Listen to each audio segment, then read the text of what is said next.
Hi everybody, it's Ajanette and I am back hopefully to wrap up this lecture for this last video. Your book didn't actually go through some specific women and minorities in psychology, so I pulled over some resources from a previous textbook that I was utilizing.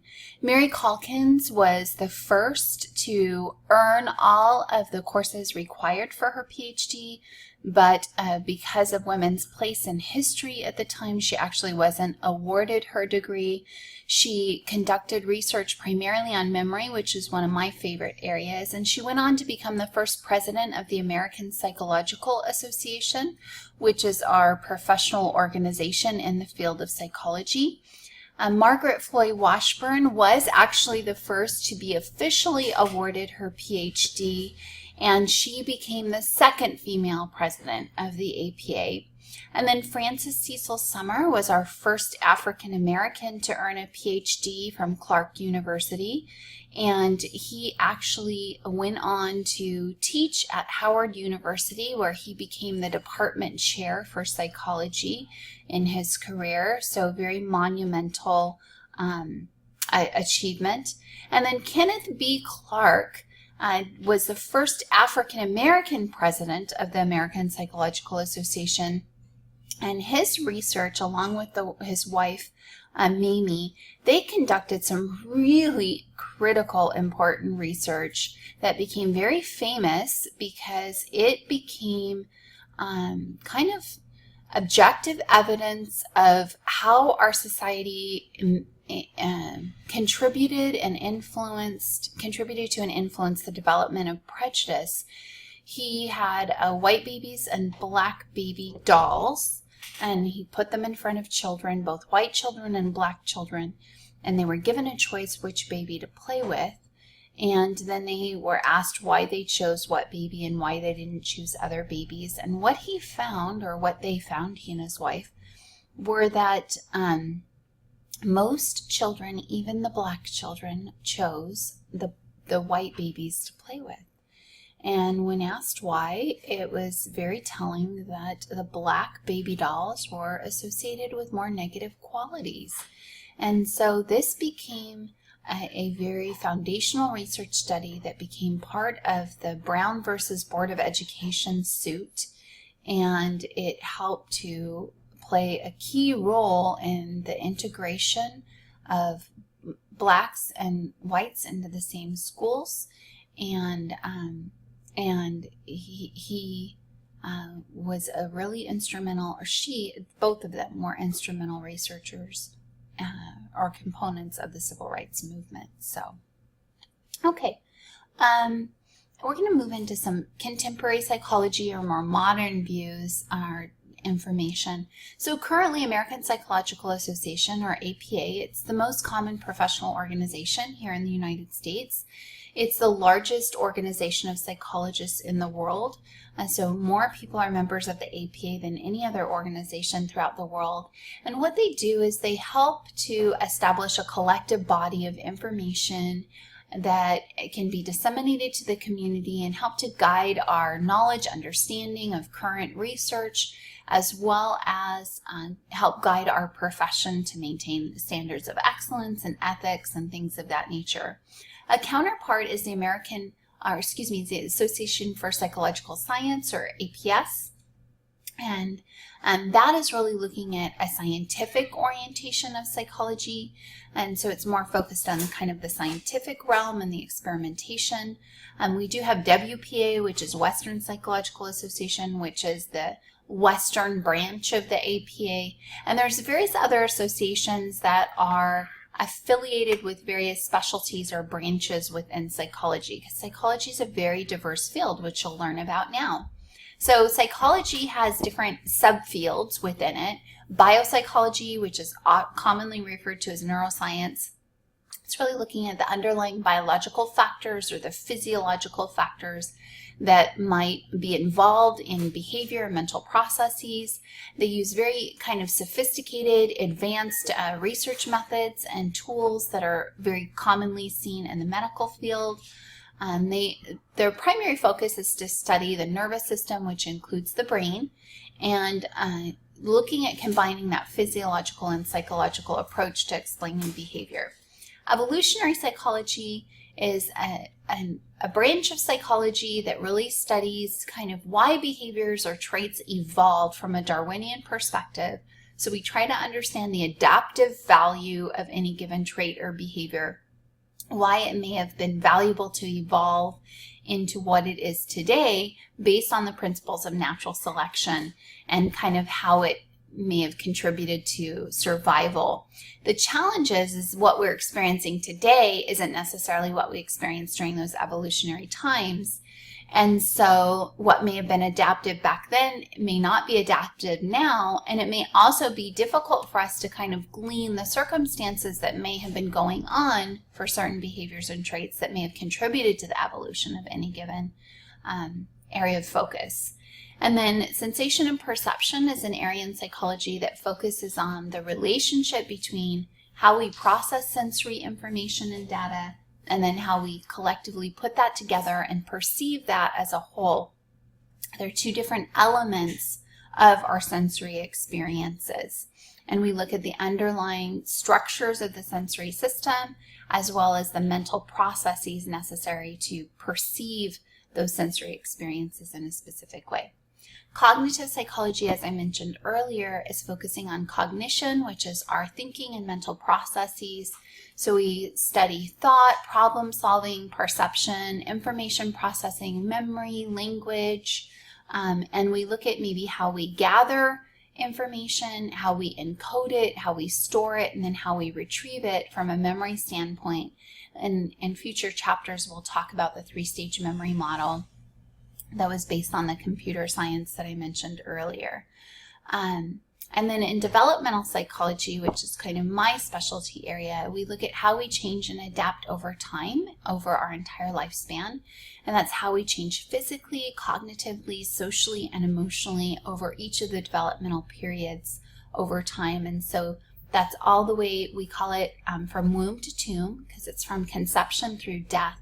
And we explore all of those normative and non-normative changes that are experienced over that lifespan. Jean Piaget is one of the most famous developmental psychologists, and his specific theory was on cognitive development. So he was looking at how we cognitively change from infancy, and his theory really lasts through adolescence, suggesting that kind of the foundations of adult thinking are initiated in adolescence, and then we don't have a lot of major change as far as our intellectual ability beyond adolescence. And then personality psychology really looks at understanding how personalities develop, and that includes our thoughts and behaviors, our attitudes, and what contributes to our unique personalities. There's different theoretical perspectives. How Freud might explain personality development is very different than, let's say, how a humanistic approach would explain it. So those different psychological perspectives that we talked about earlier are going to influence and shape how they interpret specific areas of development over time. Social psychology, as I mentioned in talking about multicultural psychology, it really looks at how other people or groups influence an individual's behavior and thinking. And some of our most famous research studies have come out of social psychology, including Zimbardo's prison study and Milgram's shock study, which we will talk about throughout the course. But this is the field of psychology that's most heavily related to sociology, where sociology is kind of a macro perspective of studying social interactions, and psychology is more of a micro perspective. Social psychology really looks at kind of how that macro influences the micro. And then industrial organizational psychology is the marriage between psychology and many areas of business, particularly human resources, where we look at how psychological theories and principles might apply within the scope of that business operations. And IO psychologists might consult with corporations or businesses, and they give suggestions on hiring practices or how to build employee morale, what kind of personnel management policies should we put in place, how can we ensure our employees are happy, and because when they're content with the organization, they're more productive, and that means greater profitability. What kind of benefits and resources can we put in place to reduce our turnover, because that's expensive to corporations. So overall, creating a healthy, productive work environment that translates into profits. And then health psychology really looks at kind of a biopsychosocial perspective, understanding the interaction between biology, physiology, psychology, and the sociocultural factors that influence our behavior and attitudes. They might look at like stress or how genes contribute to our risk of certain health conditions, things of that nature. And then sports and exercise psychology, this is a field that I'm not as familiar with. In general, you know, I certainly understand the concept of what it is, but it's not something I've ever worked with, or I've ever had a colleague that specializes in this, so I'm not as familiar with it. But if you take all the concepts of just general motivation theory and some of the concepts of IO, where you're talking about, you know, optimal performance, this is applied in the realm of professional sports, where, you know, I'm a big Laker fan, and Phil Jackson was the coach for the Lakers. He was also the coach for the Bulls when Michael Jordan was playing, and he's a very effective coach. And one of the things that he does is he taps into kind of the spiritual element. And so that being said, I think sports psychology is trying to look at what practices or processes can we implement to improve or optimize the performance of the athletes. Clinical psychology is really focusing on diagnoses and pathologies, and so psychological disorders and problemed behaviors, and trying to fix those. So it's very applied in nature. Counseling psychology is a similar approach, but rather than focusing on clinical pathologies, it's really looking at healthy individuals that might just need some life coaching, or might be struggling in terms of some work challenges or some relationship challenges, but they don't have a disorder per se. And forensic psychology now takes psychology and marries it with the justice system. And a forensic psychologist might be hired by an attorney or a district attorney to help with the jury selection, or they might serve as expert witnesses, or they might clinically assess the state of mind, whether someone's fit for trial, whether someone meets the threshold of insanity, things of that nature.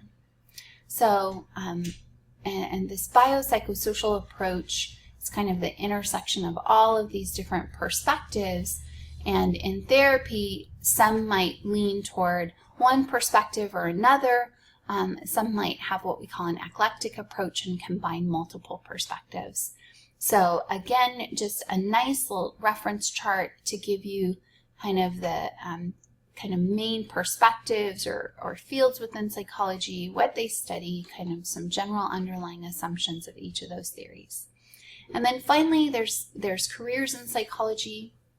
At a bachelor's level, you can really do anything where your bachelor's is important to helping you understand how to work more effectively with people. So human services or business or human resources, or anything really where you're interacting with a great deal of people, and you just need a bachelor's degree. If you want to do something that's more specialized in the field of psychology, typically you're going to need a graduate level degree at either a master's level or a doctorate level. There's two different doctorates you can choose. There's a PhD, which is a Doctor of Philosophy, which is very research-based, or a PsyD, which is very applied, and it's typically for those that want to go into clinical or counseling backgrounds. Either way, you're looking at a significant portion of your life being committed toward your academic career. But just a great resource that tells you some different careers that are very common at either bachelor's, master's, or doctorate level. So look through that, see if anything appeals to you, and then let me know if you have any questions or you want to come by and visit me for office hours, and we can maybe coordinate meetings with Career Center so that we can help you explore some different careers if you're interested in pursuing a psychology degree. Okay, then I'll see you for Chapter 2.